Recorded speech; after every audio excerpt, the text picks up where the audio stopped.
Nós vamos começar exatamente no artigo 28 da Lei de Custeio, a Lei 8.212.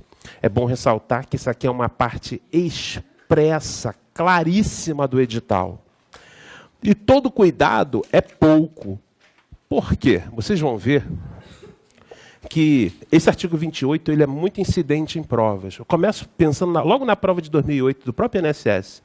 Foram umas 9 ou 10 questões só desse artigo 28, porque ele é muito grande, vocês vão ver o que eu estou dizendo. No último concurso também caiu.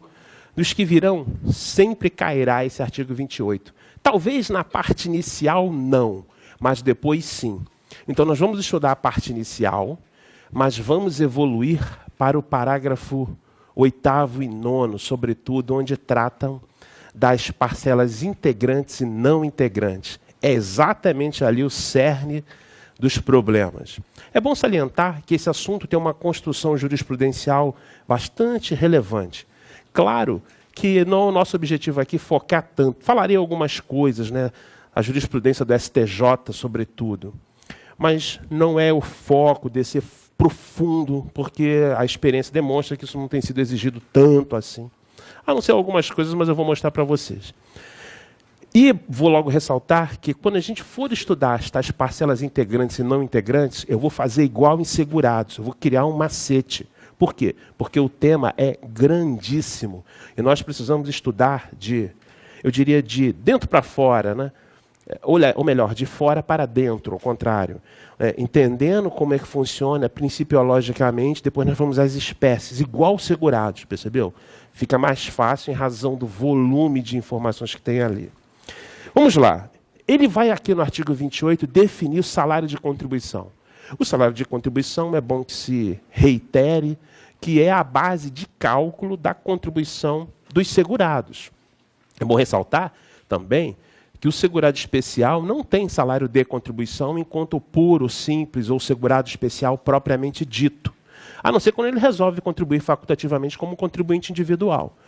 Tanto que o salário de contribuição aqui, ele vai ser definido, né, de cara, logo, nas hipóteses de trabalhador, para o empregado, né, e para o trabalhador avulso. É bom atentar aos termos em que a lei, artigo 28, inciso 1, define salário de contribuição dessas duas figuras. Ele fala assim, é a remuneração auferida. Ele usa o termo mais amplo que a remuneração, né, em uma ou mais empresas. Isso aqui é relevantíssimo.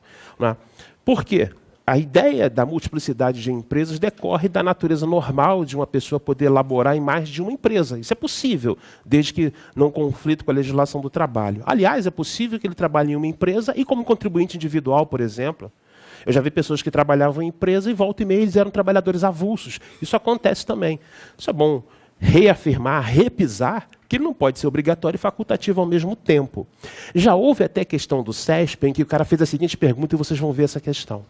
É possível uma pessoa, durante a interrupção de funcionamento de uma empresa, ser facultativo? O CESP entendeu que sim. É como se a empresa fechasse temporariamente, né? Já houve uma pergunta nesse sentido. Então, o cara poderia ali ser, naquele intervalo de tempo facultativo? O CESP entendeu que sim, em que pese a gente poder divergir um pouco dessa ideia. Mas é bom tratar logo disso, porque isso pode acontecer. Então, a empresa está funcionando, de repente ela para, tem uma interrupção das atividades. Então, poderia, naquele intervalo de meses ou ano, ele ser facultativo? Em tese, sim, segundo uma corrente que o CESP já capitaneou. Ok?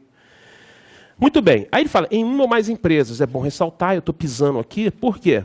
Você vai somar as rendas da pessoa. Não é? Normalmente, o salário de contribuição em uma ou mais empresas, você soma as rendas. Não é? E a alíquota aplicável é a alíquota que decorre do somatório das rendas. A alíquota aplicável é a alíquota que decorre do somatório das rendas. Isso é importante salientar. E vou dizer, se o somatório das rendas ultrapassar o teto, o que ultrapassar o teto é a parte isenta. Às vezes acontece mais. O cara, numa empresa, já ganha o teto. Na outra, ele só tem de informar. Ele é absolutamente isento, ok? Só tem o dever de informar. Em uma ou mais empresa, assim entendida a totalidade dos rendimentos pagos, devidos ou creditados a qualquer título durante o mês. A gente costuma dizer que até o crédito jurídico, né, aquele, é só o crédito, não houve o recebimento, né? Destinados a retribuir o trabalho. Esse aqui é das coisas mais importantes que tem. O salário que vai incidir a contribuição é aquilo que decorre do trabalho. Decorre do trabalho. Aquilo que você recebe para o trabalho, normalmente não incide contribuição. Aquilo que te enriquece, que acrescenta riqueza a você. Então, o que decorre do trabalho, incide contribuição. Retribuir o trabalho. Qualquer que seja a sua forma, inclusive gorjetas também, os ganhos habituais, sob a forma de utilidade, o chamado salário in natura, a lei admite esse pagamento em certo percentual. Então, esse percentual in natura também é salário de contribuição. E os adiantamentos também, já vi provas de utilizar sinônimos de adiantamentos, mas adiantamentos também, decorrente de reajuste salarial, quer pelo serviço efetivamente prestado, quer pelo tempo à disposição do empregador, que isso aqui também é subordinação, né? Ou do tomador de serviço. Na verdade, ele está à disposição do tomador de serviço. Isso aqui é aquela relação de cessão de mão de obra, em que eu tenho uma empresa que presta serviço, o mais comum, vigilância, segurança, né? Limpeza. Essa empresa é a empresa cedente de mão de obra e a outra é a tomadora de mão de obra. Eu sou empregado dessa empresa cedente de mão de obra, embora preste serviço na tomadora. Então, o tempo que você estiver lá à disposição do tomador é de trabalho, é de efetivo trabalho. Ainda que ele fale assim, ó, espera aí que eu não quero que você atue agora. Fique só parado aí. Existe subordinação, existe o vínculo de emprego e a remuneração decorrente disso. Ok? Então, até o tempo à disposição do tomador de serviço, nos termos da lei ou do contrato, ou ainda de convenção, um acordo coletivo de trabalho ou sentença normativa. São os instrumentos do direito do trabalho. Ainda assim, haverá incidência de contribuição. E eu digo mais, não esqueça, né, de acrescentar a isso tudo, entre outras coisas que falaremos, as horas extraordinárias também, as horas extra, também computa, porque isso aqui é o trabalho, decorre do trabalho.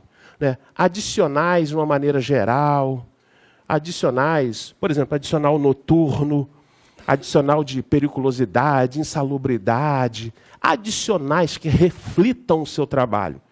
Eu não falo de uma coisa simplesmente de natureza indenizatória, não. Aquilo que decorre do seu labor. Adicional noturno, por que você ganha mais? Porque é mais exige mais o trabalho noturno. E aí há um acréscimo salarial que decorre desse esforço laborativo, percebeu? Né? E entre outras situações que, repito, reflitam o seu labor.